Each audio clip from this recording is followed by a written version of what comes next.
Le premier ministre affirme qu'ils sont trop gourmands. C'est pas raisonnable ce qu'ils demandent, les médecins spécialistes, comme augmentation de salaire. Vraiment pas. Les discussions préalables à la reprise des négociations se retrouvent à nouveau dans une impasse.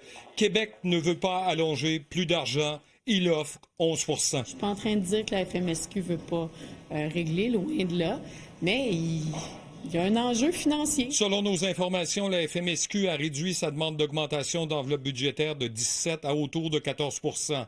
Mais les montants qu'offre le gouvernement sont insuffisants pour soutenir les activités des cabinets, disent des spécialistes.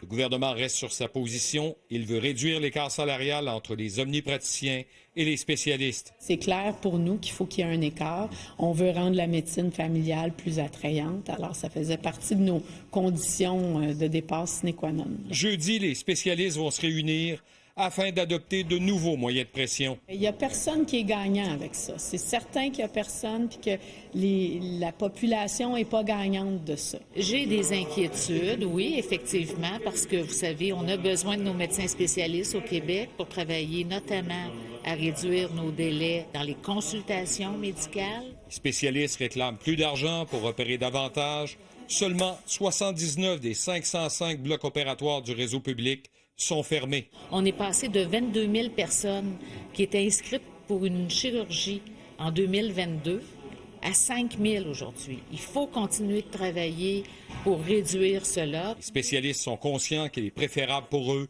d'obtenir une entente de principe avant le départ du premier ministre, car leur négociation pourrait devenir un enjeu de la prochaine campagne électorale. Alain Laforêt, TVA Nouvelle, Québec.